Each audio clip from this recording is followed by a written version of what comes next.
9 de fevereiro de 1964. Em pleno domingo de carnaval, morreu Ari Barroso, no mesmo dia em que a escola de samba Império Serrano homenageou o compositor mineiro que cantou o Brasil para o mundo.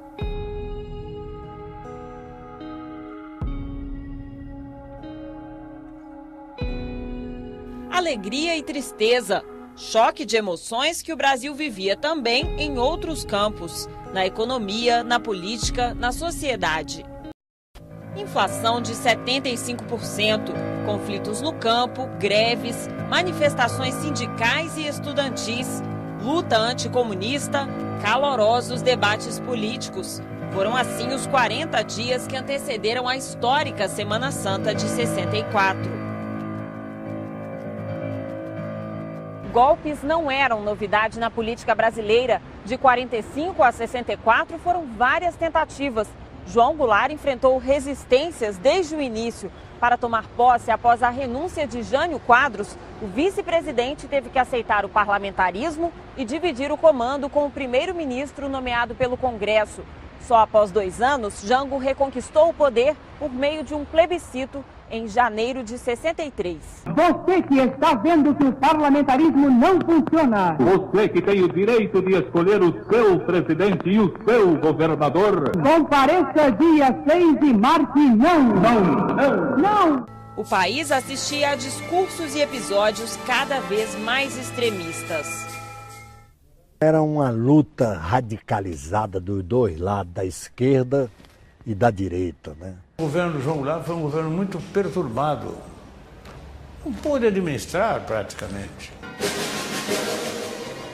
Entre os militares, a gota d'água para apoiar o golpe foram revoltas nas Forças Armadas. Em setembro de 63, sargentos se rebelaram pelo direito de serem eleitos. Tomaram prédios públicos. Em Brasília, cercaram o Congresso, mas acabaram anistiados pelo presidente João Goulart. Jango pediu ao Congresso autorização para governar em estado de sítio, mas sem apoio, o presidente retirou o projeto e buscou o respaldo sindical e popular. No comício de 13 de março de 64, anunciou as reformas de base para 250 mil pessoas na Central do Brasil. O governo reafirma seus propósitos inabaláveis de lutar com todas as suas forças pela reforma da sociedade brasileira, não apenas pela reforma agrária, mas pela reforma tributária, pela reforma eleitoral ampla, pelo voto do analfabeto, pela elegibilidade de todos os brasileiros, pela justiça social e ao lado do povo, pelo progresso do Brasil.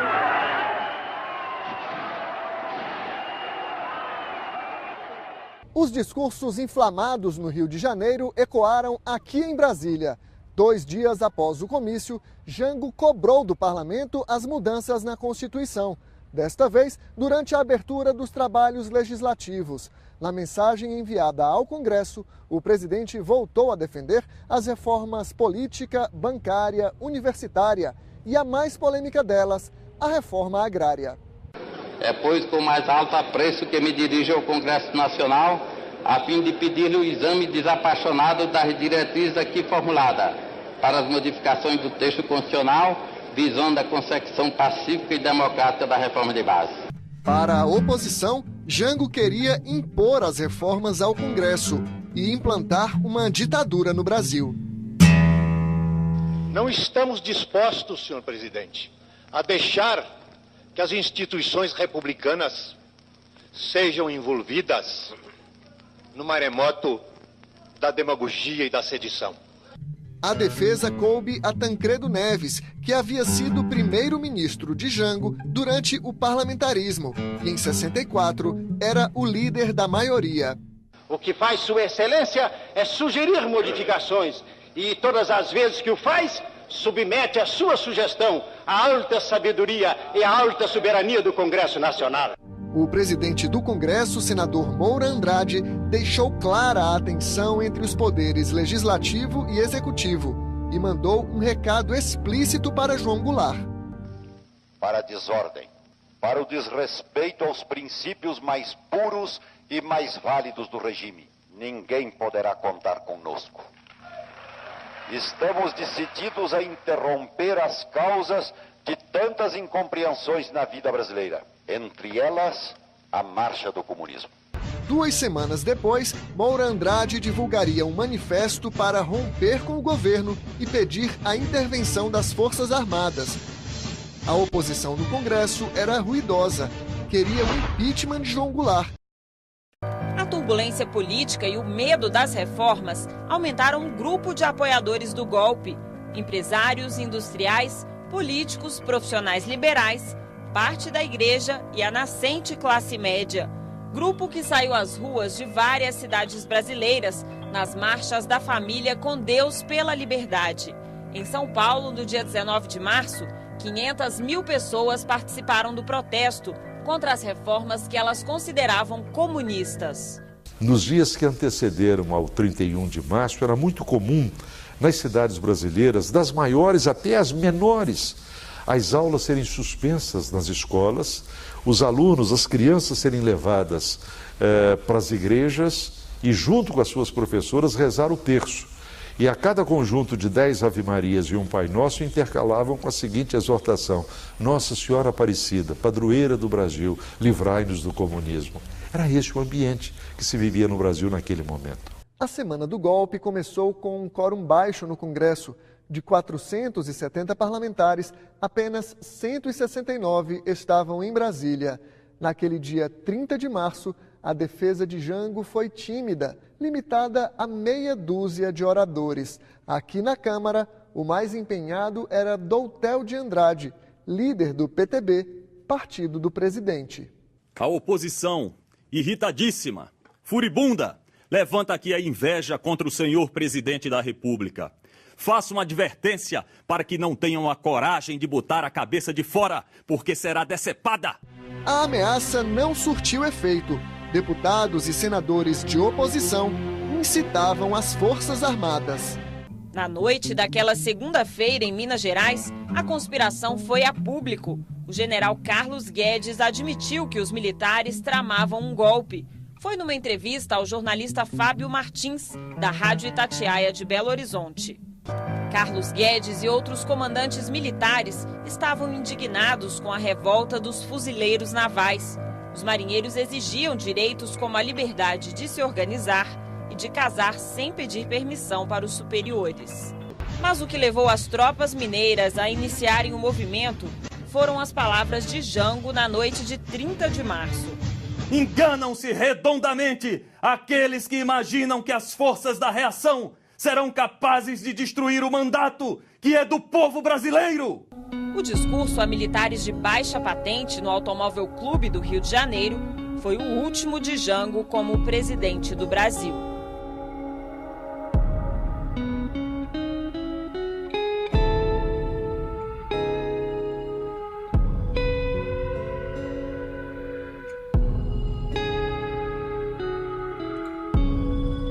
No dia 31 de março de 64, o golpe era iminente, mas ainda não tinha data marcada.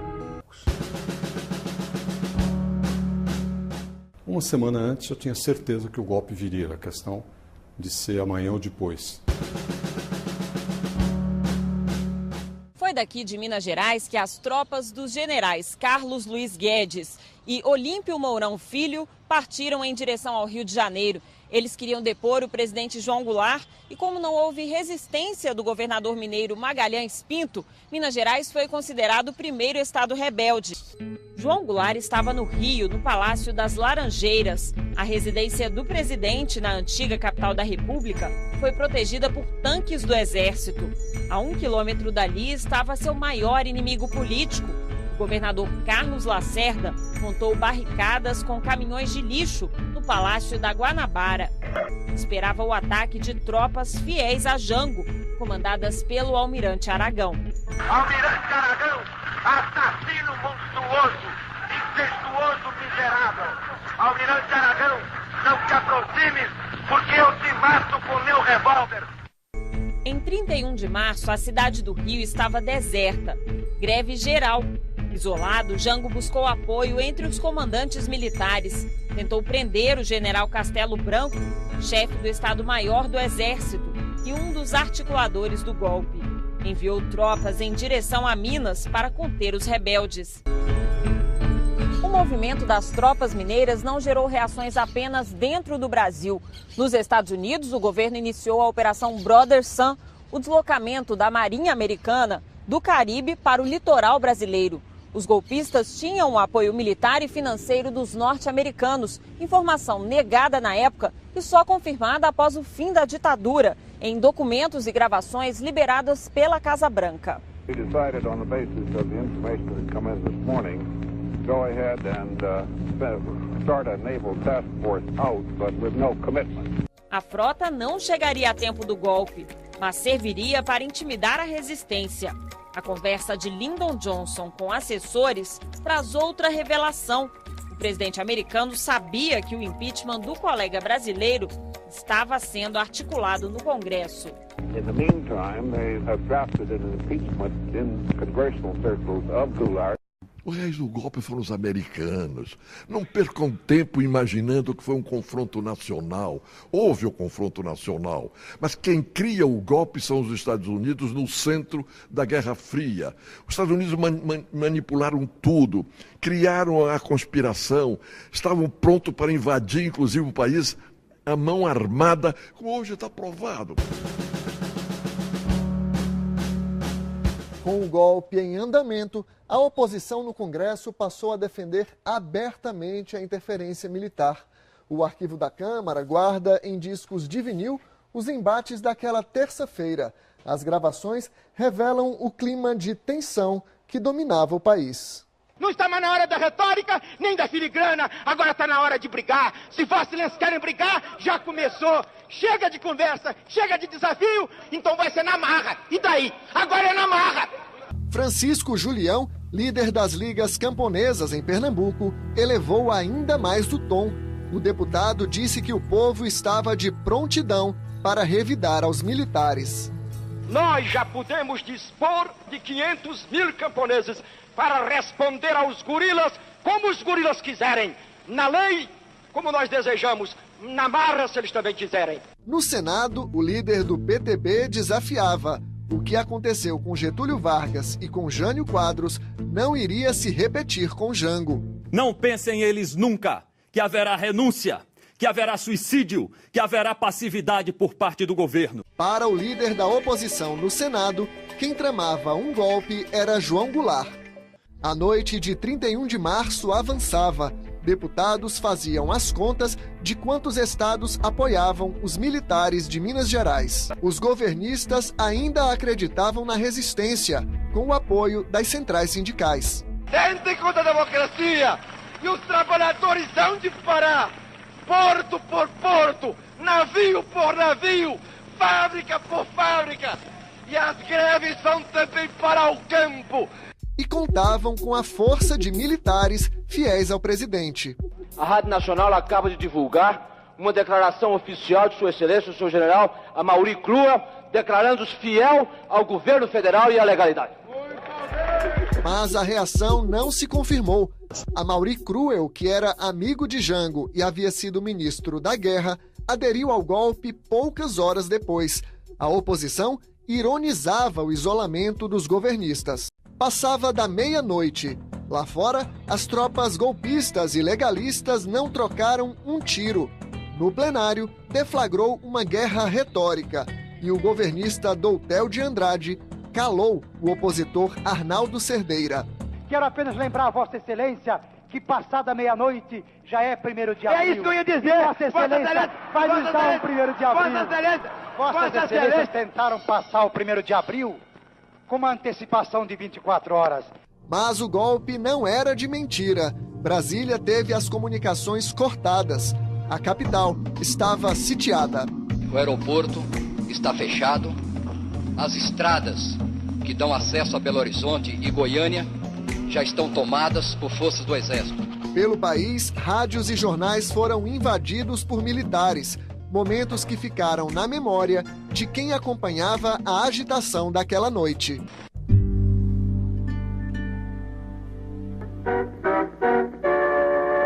O segundo exército manter-se-á fiel à Constituição e tudo fará no sentido da manutenção dos poderes constituídos, da ordem e da tranquilidade. O Exército dormiu janguista no dia 31 de março e acordou revolucionário no 1º de abril. A frase do general Cordeiro de Farias traduz a rápida adesão dos militares do Rio e de São Paulo ao movimento golpista. Sem condições de reagir no Rio de Janeiro, o presidente João Goulart embarcou para Brasília ao meio-dia. Na capital federal, movimento intenso no Congresso. Brasília. Em manifesto à nação, o presidente do Congresso Nacional conclama o povo a reunir-se em torno das Forças Armadas no respeito à Constituição. 13h, os presidentes do Senado e da Câmara recebem aqui no Congresso o chefe do Supremo Tribunal Federal e o arcebispo de Brasília. Juntos, Legislativo, Judiciário e Igreja Católica fazem um apelo ao comandante da 11ª Região Militar, o general Nicolau Fico. Diante da iminência da perturbação da ordem na capital da República e cabendo às Forças Armadas assegurar o livre funcionamento desses poderes, solicitamos todas as providências capazes de proteger a população de Brasília e garantir a tranquilidade das famílias. O general prometeu manter a ordem em Brasília. Foi a senha para a oposição cobrar a presença de João Goulart. Está aqui, está no Rio, ou onde está? Ou que paradeiro tem Sua Excelência? O mesmo deputado ironizava a ausência de Tancredo Neves. Aqui não apareceu ainda o líder do governo. Se existe governo e se ainda há líder. No dia anterior, Tancredo já havia se defendido desse tipo de ataque. Mais do que nunca, o meu destino está indiscutivelmente vinculado ao do presidente João Goulart, para a vitória e para a derrota. Os que me conhecem a formação e os sentimentos jamais me fariam a injustiça de supor-me capaz de uma deserção no fragor da luta. Tropas de Minas Gerais estavam a caminho de Brasília e os governistas planejavam a resistência. Civis se alistavam em milícias, na expectativa de receber armas para o combate. O plano para o dia seguinte era enfrentar os militares e ocupar o Congresso. Os janguistas garantiam: a defesa do presidente estava armada. Alguns oposicionistas, ainda que desconfiados, já se consideravam vencedores. O partido de Jango insistia: a derrubada do governo era uma afronta à Constituição. Mas a União Democrática Nacional se mostrava disposta a excessos. Para atingir João Goulart, a oposição disparava contra o Comando Geral dos Trabalhadores, CGT, e o Pacto de Unidade e Ação, PUA, duas centrais sindicais que apoiavam o governo. Os ataques também miravam a União Nacional dos Estudantes, UNE. No Rio de Janeiro, o discurso deu lugar à ação. Ao ouvir o governador Carlos Lacerda comemorar no rádio a vitória dos revoltosos, milhares de pessoas saíram às ruas. A sede da UNE foi incendiada. No Rio, a perseguição aos aliados do presidente começou no primeiro dia de golpe. A sede do jornal Última Hora, favorável a Jango, também foi invadida. No Repórter Esso, noticiário veiculado na Rádio Nacional, este trecho do programa gravado no dia 1º não foi ao ar. Rio. A Presidência da República distribuiu nota historiando os acontecimentos que tiveram início no estado de Minas Gerais. Finaliza a nota informando que espera o governo federal comunicar oficialmente, dentro em pouco, o restabelecimento total da ordem no estado. As notícias veiculadas relatavam um país sem comando, tomado por greves e paralisações. Rio. A Guanabara amanheceu hoje sob os efeitos de uma greve geral. Estão paralisados os trens da Central do Brasil e da Leopoldina. Também estão paralisados os serviços de barcas e lanchas entre o Rio e Niterói, os transportes coletivos, o porto, as empresas aéreas e outras atividades. A Rádio Nacional e a Mairink Veiga, ligada a Leonel Brizola, foram tiradas do ar às 14h. Do lado da resistência, tropas janguistas também tentaram impedir a circulação de jornais. O Globo, que apoiou o golpe, não saiu no dia 1º de abril. Um discurso do deputado federal Rubens Paiva, do PTB de São Paulo, chamou o povo a resistir ao golpe. De um lado, a maioria do povo brasileiro, desejando as reformas e desejando que a riqueza se distribua, ao lado da legalidade do presidente João Goulart. Os outros são os golpistas que devem ser repelidos, e desta vez, definitivamente, para que o nosso país veja realmente o momento da sua libertação raiado. As tropas prenderam líderes políticos ligados a Goulart, como o governador de Pernambuco, Miguel Arraes, e sindicalistas do Comando Geral dos Trabalhadores. Choques entre o exército e manifestantes pró-Jango deixaram 2 mortos no Rio e 2 no Recife. Pernambuco, São Paulo, Minas estavam tomados pelos militares. Brasília também.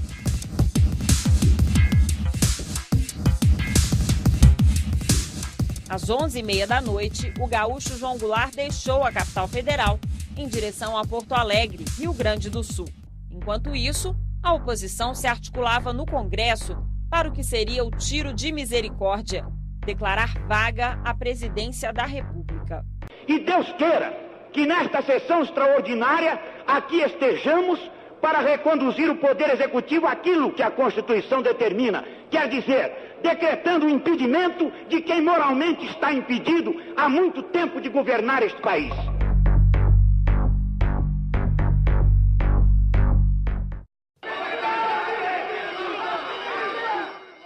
2 de abril, 2h40 da manhã. Senadores e deputados se reúnem no plenário da Câmara para uma sessão convocada às pressas. Dos 470 parlamentares, poucos atendem ao chamado. Na presidência dos trabalhos, o senador Auro de Moura Andrade. O paulista, de 49 anos, havia participado da Marcha da Família com Deus pela Liberdade, um manifesto contra Jango em São Paulo. Aqui no plenário da Câmara, o senador Moura Andrade desligou os microfones de à parte, usados pelos outros parlamentares. E apesar dos protestos e dos gritos desesperados dos governistas, negou a palavra ao deputado Bocaiúva Cunha, vice-líder do presidente João Goulart. Moura Andrade fez a declaração que os militares esperavam. Comunico ao Congresso Nacional que o senhor João Goulart deixou o governo da República.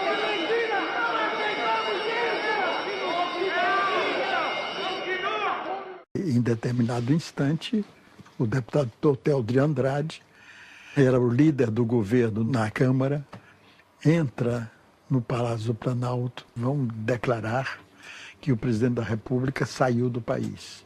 Darcy Ribeiro mandou um ofício ao presidente do Congresso. O senhor presidente da República incumbiu-me de comunicar a Vossa Excelência que, em virtude dos acontecimentos nacionais das últimas horas, decidiu viajar para o Rio Grande do Sul.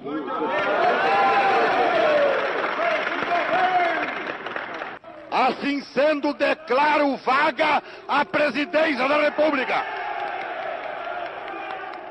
A sessão foi encerrada às 3 da manhã, mas a gravação do áudio seguiu por mais alguns minutos. Moura Andrade deixa o plenário sob a vaia e os protestos dos aliados de Jango, oficialmente deposto. Eu vou com sua vez, golpista!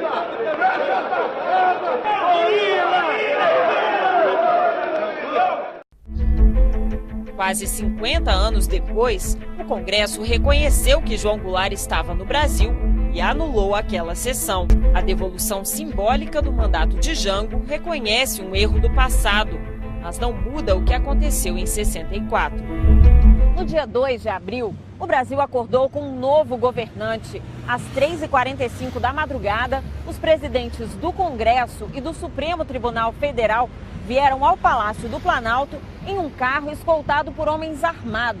Numa rápida cerimônia, deram posse a Ranieri Mazzilli. O deputado era o primeiro na linha da sucessão presidencial. No mesmo dia, o Ministério das Relações Exteriores informou outros países sobre a mudança. À tarde, o presidente dos Estados Unidos, Lyndon Johnson, reconheceu o novo chefe do Executivo brasileiro. Naquela quinta-feira, este homem entrou no Palácio do Planalto com uma pistola carregada. Ele é Aníbal Teixeira. Já foi deputado federal e ministro do Planejamento. Em 64, era deputado estadual em Minas Gerais.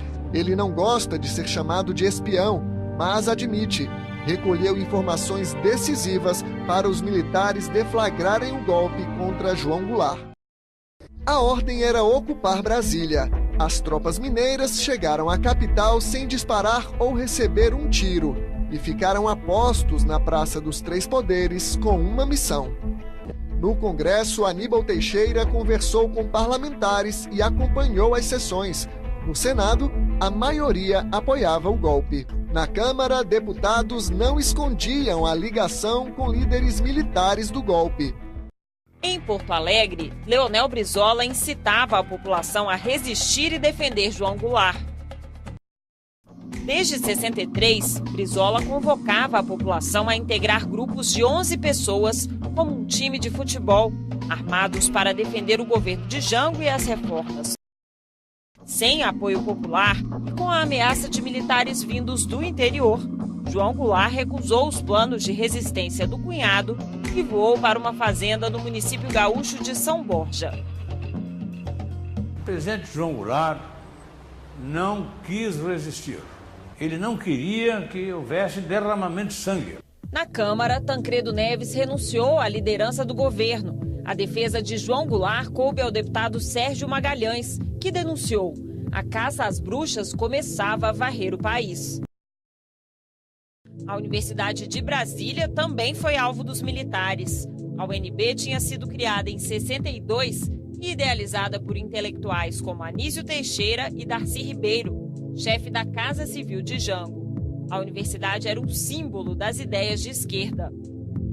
Eles entraram, invadiram a universidade, prenderam professores, bateram em professores e alunos, entraram com caminhões para retirar os livros da biblioteca que eles achavam que eram livros de esquerda. Os estudantes de Brasília tentaram resistir. Foram 55 horas de ação militar no país, com tanques e metralhadoras a postos, mas não houve combates. No Rio de Janeiro, a população saiu às ruas, mas foi para comemorar. A Marcha da Família, com Deus pela Liberdade, na ex-capital da República, reuniu quase 1 milhão de pessoas. No Congresso, os vencedores também comemoraram a queda de João Goulart. Do outro lado, a preocupação de parlamentares contrários ao golpe. A degola veio uma semana depois, com o ato institucional assinado por uma junta militar. O Comando Supremo da Revolução passou por cima da autoridade do Congresso, cassou 40 deputados e senadores e convocou o parlamento para, no dia seguinte, indicar um novo presidente da República. Na eleição indireta, venceu Humberto de Alencar Castelo Branco, um dos líderes do golpe, e o destino de 79 milhões de brasileiros ficou na mão de um general eleito por 361 pessoas. Quando Castelo Branco tomou posse, o presidente deposto já tinha se exilado com a família no Uruguai. Lá, João Goulart recebeu a notícia da cassação de seus direitos políticos no primeiro ato institucional. Jango morreu no exílio sem nunca regressar ao Brasil.